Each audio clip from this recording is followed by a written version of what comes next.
Hey, I'm Alex Ratcliffe from Board Game Co., and today I'm reviewing Rove, Rove Expansions, Aqua Rove, and Rove Junior. I'm going to be going through all these games, telling you how they play, giving you a bit of a, well, how Rove plays, what the expansions add, how Aqua Rove differs from that game, and then how Rove Junior takes the game and makes it more accessible to younger players, and then I'm going to tell you my thoughts on, well, all of these. If you've watched my content before, Rove, which has come out quite some time ago, you may have seen featured in other videos because I really like Rove, and I think it's a fantastic game. Spoiler to the review part, I'm just going to talk about how everything else mixes up the experience and what my thoughts are on all of that. We're going to start with Rove. Rove is a solo game of trying to solve a puzzle by being as efficient as possible with your move allocation. To that end, what we're going to do is we're going to go ahead and I'll walk you through the basic Rove and then walk you through how things are different. But we're going to go ahead and mix these modules up and then place them out into a grid so we have a little bit of a grid of 6 modules like so. There we go. 6 modules. Boom, boom, boom, and boom. Done. We got our modules in play-ish, sort of. There we go. Good enough. Then from there, we're going to go ahead and shuffle up our mission cards over here, and we're going to take a mission card. We're going to have a starting mission in the top corner of the screen. Let me go ahead and zoom out just a drop because it'll be necessary to see a bit more movement maneuverability as we go. And then we're going to have our deck of cards over here. Well, first we're going to go ahead and give ourselves 5 action cards to go ahead and utilize. This is the core idea of what the game is doing. We're trying to get these cards in this pattern. So these 6 cards have to be in that relative pattern, with specifically this module being in the bottom left, and then having these all over here. Also, these are all upside down. We should have the abilities in play. Now, the tricky part is we have to accomplish 7 of these missions. We have 7 missions, and we only have 5 cards. At the end of each mission you accomplish, you're going to go ahead and draw a new card, which will be another movement card that we have access to, which will help us in that sense. The tricky part is that we're trying to run with only 1 new card per mission we accomplish, plus the special powers, so we're really operating with a very tight economy. This is where we're going to look at the cards over here, and look, we can already use this one and this one, not this one, unfortunately. There we go. So, the way this works over here is cards are going to give you movement points. So, for example, this card gives you 3 movement points, but it could give you 5 movement points if you have this pattern, and look at that, we do. So, this card over here is a good target to utilize. This one over here, we don't have this pattern with this card in the center, and then these 2 over here, so we can't benefit from the advanced movement points, the higher movement point value. We're going to be using 2 movement points on this card unless we orient the board in a way that helps us. These will both currently give us the higher movement points, so the question right now is do we need 3 or 5 movement points? And this is where we're going to try to figure out how each module works, because each module has a special ability on it that's a once per whole round game, but they also have different ways they move. This one moves diagonally, crossing as many as you want, but only diagonally. This one moves in any direction, but you have to cross. It's not optional, you must cross. So for example, you can't go here with this one, whereas this one you could go here. Then over here, this one will push modules. This one will move as far as you want in any direction. This one goes ahead and moves as far as you want in any orthogonal direction. And this one simply moves 1. So there's a lot to try to figure out as far as how we're going to make this work. But I think a good starting point is if we swap these. Let's see. This one could be there. No, that's not good. We want to get this one over here. Let's go ahead and flip this power over here. I'm not going to try the most efficient right now because I don't need to. So I'm going to go ahead, because I'm just trying to show you how to play the game. I'm going to use this power over here, which is once per game, to swap 2 modules. That gets me from there to there. We are mostly fine. Then I'm going to use this power over here because this should help us a bit. Let's see. We need to get this one here. Oh, no, that's not good. That's not good at all. How are we going to do this? I'm going to be a little inefficient over here, and it's fine. I guess what we'll do is we will go 1, 2. Okay, so what happens right now is just to walk you through this over here. We're going to go up 1, which is 1 move. That's a valid legal move because it jumps over as many as you want in a straight line. This one has to jump over, so that's 2. Okay, this one will move 1 space, 3. And this one will move 1 space, that's 4, and now we have the movement pattern here. We'll have used our up to 5 movement card. We don't get to keep the extra movement. The extra movement is going to go away, unfortunately, but then we've accomplished the mission. We get rid of this card over here. Any remaining movement is gone, and then we draw a new card. So we have a new card entering a hand, and our new mission. Technically, I believe the new mission goes first, if you're being technical on the order over there, which does matter because you can plan around it, and then we get a new movement card into our hand. And now we enter the next round. That's the puzzle over here. You have abilities on the cards that each of the modules are going to have 1 ability you can use once per game. So you have 6 abilities to use across those 7 missions. You're trying to use effectively averaging roughly 1 card and 1 ability per module, per mission. Although as you get to the end, you can start being more flexible because you do have some extra card leeway. You're just trying to be mindful as far as how efficient you can be. There's also a never-ending mode where, I don't know if it's never-ending, there's one of the expansions introduces a mode where you can try to get more than 7, trying to get as many as 12 before you die. It's kind of a beat as much as you possibly can and then see how well you did, with 7 being the minimum. but going all the way up to 12, but it's basically an efficiency puzzle around trying to solve for the current board state. To that end, let's go ahead and actually see if we can do one more card just to walk you through this, and we do have a lot to cover today, so I'm only going to do one more mission, but you'll see right now that, let's see if we can do this card over here. We want this one, we kind of want this one swapped with this one, which is not bad, because we can work with that. So if I do this over here, let's just look over here to see if we have any abilities. This ability right now, we can do 4 action points because this one currently is set up like that.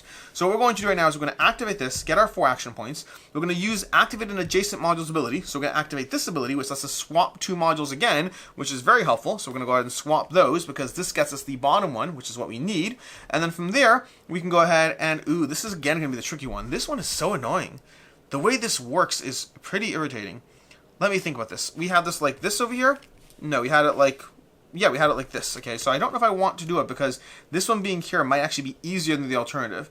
So what we might do is if this were to go 1, okay, so what we need to do is this needs to go here. So we're going to go, I can't separate the groups of modules. So what we'll do is we're going to go 1, 2, I think that works. No, it doesn't work.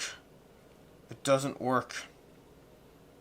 I guess we can kind of do... This will go 3. We'll go 3. No, it doesn't work. It doesn't work. I guess what we can do is we'll just activate this ability. Okay, which will just place any module adjacent to the brain, and then 3 will go over here, and then we use 3 points, and we again have that pattern. So again, that's where we go. We only use 1 card, and we actually used 1 ability again, so we're still doing kind of fine. We'll draw another card. That'll be our new mission pattern. We'll draw another card over here, and we have our new card, and that's basically how you play through Rove. So that is basically how you go through a game of Rove, or a sequence of Rove, playing until you get 7 missions, and it's basically an optimization puzzle. I'm going to walk through all my thoughts and things at the end, but let's show you what everything else does. So that's basic Rove, and let's talk about the various expansions and what they add to the table, because there's a full expansion collection that is giving you different ways to augment the base game. So let's go ahead and walk through those, putting these off to the side, and opening the expansion collection. The expansion collection is going to give you a few small expansions, a few larger expansions, or a grouping of 3 expansions effectively, but let's walk you through them. The first one you'll have is reconfigured. Reconfigured, and we can zoom in again effectively over here.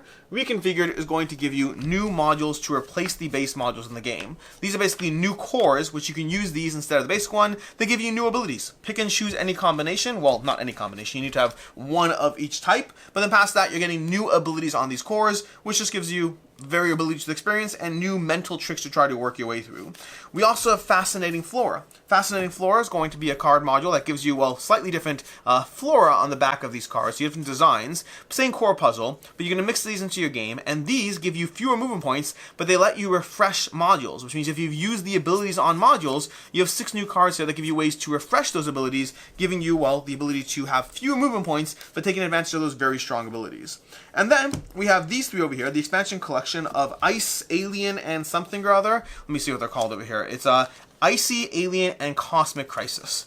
Icy modules, let's go through these over here. We have our Cosmic Crisis, we have our Aliens, I think I'm doing this correctly, and then we have our Ice.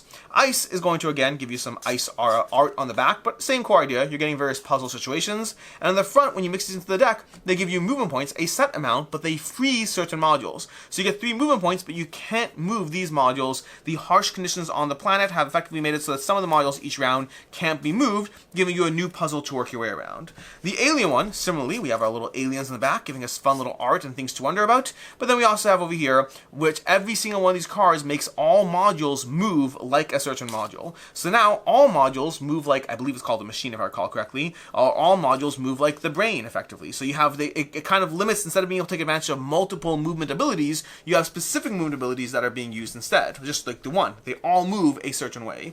And then lastly, we have the Cosmic Crisis ones over here. These are the only ones that give you a difference when they are missions as well. This little exclamation mark means you can only use 1 movement card to solve this. You can use abilities, but you can only use 1 movement card to solve for this puzzle, which forces you a new challenge over here. So these give you a nice challenge in the back, which, by the way, getting to spoiler on opinions, I do wish these had something like that as well, although I wonder what they could do. But over here, these give you movement points if there are empty spots. So instead of having certain modules around them, you have to have certain empty spots around them, which is not that different than the base game ones. It's kind of just the inverse of it. Doesn't really change the way you interact with it. Same core idea, just semantically different. That's going to be the expansion collection for Rove. From there, we dive into Aqua Rove.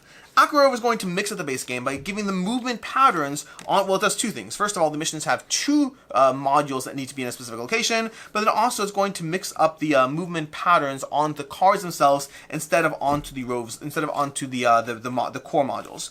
You're going to set up slightly differently over here. Nothing crazily different, just putting two rows, two columns basically instead, and then you're going to have your little puzzle, and then again you have your movement cards. This is going to be very familiar because we just covered this. You're going to have a core mission in play. That's the mission you're going for. Oh, these ones go down, so slightly different art over here, and they move down as you go. They all, by the way, all these cards tell a journey as you go through them. So right now, if we're on this mission, we have that. We're going to have a hand of cards, variable depending on the difficulty level you're playing at, and then you're going to go ahead and start trying to solve the same way we have until now, but now, instead of having movement points that go towards specific modules that can be moved around, you still have the core puzzle of abilities you can flip on these cards, but now you can play a movement point where I'm going to take 3 movements that all operate with 1-step movements. I'm going to take 4 movements that all operate with machine movements. Machine movements over here basically push other cards, so it totally changes the way you mess with things, and you're playing on a much wider grid over here, a 4x4 grid that's going to give you more things to consider, and these movement points change over to the cards. So you have specific modules have to be in specific areas. It kind of gives you, I would argue, a more challenging experience, building off of what Rove did already, but changing elements of the game. And again, we'll get to thoughts and opinions and all this soon enough, but that's the core idea of what Aqua Rove is doing. Which brings us lastly and finally to Rove Junior. Rove Junior is taking the game and making it more accessible for younger audiences by basically making it so it's not nearly as, what's the right word for it? Intellectually demanding, because Rove is an intellectually demanding game if you want to survive across the course of the game. We're going to have only 4 modules over here. Now, the game does say you can start without the abilities, in which they recommend. I guess it depends on the age level of whoever you're working with over here, but you can start without the abilities, just basic, you know, nothing on them at all. They're not exhausted, they just don't have abilities. Or you can have these 4 modules with the abilities on them, and then you're going to go ahead and you're going to have your mission, same as usual, but now you're trying to just get that pattern in general, which it should be much easier, but you're also operating with a hand of cards. Again, depending on the difficulty level, different number of cards, and unlike the original Rove, where you draw a single card at the end of accomplishing a mission, you're going to be drawing up to your hand limit at the end of accomplishing a mission. So you have less moves to hold in your head, but you're just trying to achieve this pattern with these cards over here, again, depending on difficulty level. Oh, you can't see them over here. Let me move this up a drop more. So let's see if we can figure this out over here. Now, the modules in Rove Junior are just going to move in straight lines as far as you want, so no diagonals, but just straight lines however you need. So for example, if we take this one, will this one work over here? If we take this one and move this over here, like so, and then we take this one and move it down like so, and then we take this one and move it there you go. That's going to be a movement pattern, and we can go ahead and go to the next card, where again we have a new configuration and you refill up to your hand size, whatever difficulty level you're playing as. That's how you play through Rove Junior. It takes the core concept, it just makes it more accessible. Which means it's time for the review on, well, all of these games. I'm going to talk about my basic thoughts and opinions around Rove, and then we'll just get into how everything mixes up from there. Rove is a delightful little puzzle game. It's a puzzle game that just gives you a lot to consider as you're moving things around, trying to operate with a limited economy, because you only get 1 card per turn. You have an average 1 ability per card. Well, you have 6 abilities out of 7 turns, so it's close enough as far as the average over there. You're trying to figure out the right way to take advantage of all those things to make it work, and the game gives you an endless mode. I believe the Flora expansion, if I recall, is where it gives you, or Fauna, whatever it was, Flora, gives you the, is it Flora and Fauna? It might be Flora and Fauna. The Flora, Fascinating Flora expansion gives you the way to push your way all the way up to 12 cards, so you can try to see if you can get further, which is a good challenge, especially if you're doing well with the game. But ultimately, it's a game that gives you a compelling solo puzzle in a small travel wallet and whatnot at a very affordable price point. And every game's a little bit different as you try to figure out how to get there, because there is a degree of luck in the experience in terms of how easy you get from one pattern to the next, or which cards you get, or whether you have to set yourself up to get those extra cards, or whether the board set yourself up for that way. There is a degree of planning around it, especially as you figure things out. Sometimes you can get a slightly less efficient move at one turn in order to set yourself up that you have a starting card for your next move. There's a lot to consider. It's a challenging game. It is challenging enough to be rewarding. It's not so challenging as to be overwhelming and daunting. It is an overall great game that I give a 4 out of 5. The expansions are all just good things for the game. None of them enhance my rating for the game, but they are all nice additions. My favorite one by far is going to be the reconfigured over here. Reconfigured just gives you new modules over here, which these are always fun to have, because if you're getting used to the abilities in play, these will force you to re-examine how you play through the game. Versus all the other ones really primarily give you ways that mix up the movement cards you're getting, giving you pros and cons to those movement cards, except of course for the crises, which will give you something else to be mindful of, where you have to accomplish a specific transition from one card to the next within a single card. I will say that's probably my second favorite addition to the game, because it changes up both the front of the card and the back of the card, although the front of the card less so. It's more about the missions that it changes up. From there, the other cards all just give you variability to the types of cards you'll have in your hand, which is a good thing. It's more variability is a good thing. I don't know if they're essential in any way. I think that my favorite expansions are probably the core reconfigured, plus the ones that change up the mission cards because they give you a challenge, and the rest are just nice to have for the sake of variety. I think they are nice to have, I just don't think they're essential. From there we go to Aqua Rove, which again, well, Aqua Rove is somewhere else over here. We go to Aqua Rove, which is a nice change up to the base game, but again, not essential. I think that Button Shy makes a lot of different games that all have different reasons to get one versus the other. But similar to a game like Sprawlopolis versus Agropolis versus Naturopolis, one of my favorite Button Shy games, I would say that Aqua Rove versus Rove, you definitely don't need both. They're kind of operating in a very similar playing field, where if you really like one, yes, it's nice to have both. That little extra variety, the way it does things, sure, but it's primarily the same experience. It is, again, mixing up the way you think about things, where you're going from, instead of having the ability to move with different types of modules that give you more flexibility with each card play, this forces you to work your way within each type of movement within each play. I will say, I think I prefer the flexibility that the game gives you, not just from a sense of the flexibility, because it does make the game easier to have flexibility of movement, but I think I just find it more variety to the experience as opposed to thinking your way around a single movement type every single round. So I think I just enjoy Rove more, but the difference is minimal. I would say Aqua Rove to me is also a 4 out of 5, maintaining the same things I like and possibly not, I guess, I don't know if there's anything I dislike about Rove, other than the fact that the awareness that there is luck of the draw moving from one mission to another and how difficult that transition is. But I would say Aqua Rove is overall the same experience for me, another 4 out of 5. Rove Junior is a slightly harder game to rate for me because this is not a game I will ever choose to play on my own. This to me is a great way to introduce people to Rove, either kids and younger people or non-gamers, or even gamers when you want to distill Rove to the basic concept of the game. Be like, here's a really easy puzzle that's not brain-burnery. Once you do 1 or 2 missions, let's move to regular Rove. I think Aqua Rove is a great game to have. I like it. I think it's a good way to introduce either gateway gamers or, again, young kids to solo gaming while still maintaining a challenge. You still have to think through this. Well, I should rephrase that. At lower difficulty levels, we have a full hand of cards. It's kind of just easy. When you start going to the harder difficulty levels, it does become a small amount of a challenge to actually think through, okay, can I keep making these transitions work? So it can get a little challenging, but it's more distilled, it's more simplified. To me, this is not an experience I will ever choose to play my own. I'll always choose Rove or Aqua Rove over it. But it still is a game that I respect for being a very good game for that target audience. So I'd say that depending how you rate it, I always have a hard time rating games that aren't for me but for others. I would give Aqua Rove a 3.5 out of 5, with the caveat that if you're looking at it within the who the target audience is, I think I would even elevate it to that 4 out of 5. Again, games where I'm not really the target audience are always a bit trickier to rate based on the way I rate games. But overall, I would say Rove is a 4 out of 5. The expansions are mostly nice to have, reconfigured being my favorite. The rest are, you know, if you get them, if you like the game, they're good to have. I don't think that the experience needs it or demands it if you're trying to game on a budget. I think base Rove is totally fine. That applies as well to Aqua Rove versus base Rove. I think one or the other you're probably totally fine, and my personal recommendation would be going with Rove. But if you do like the Rove ecosystem, then yes, I recommend all of these. Although Aqua Rove, I should be more specific, not Rove, Rove Junior, I should be specific. This one I only really recommend if you're trying to introduce the game to others. I think that if you're someone who's watching this video, you're probably not the person who needs this game. But the others in your life, those people might. Anyways, that is my expansion of the Rove series of games. Until next time, that's my expansion, did I say? That's my review of the Rove series of games. Until next time, I'm Alex Radcliffe from Board Game Co. I hope you found this helpful, and as always, I hope you have a good one.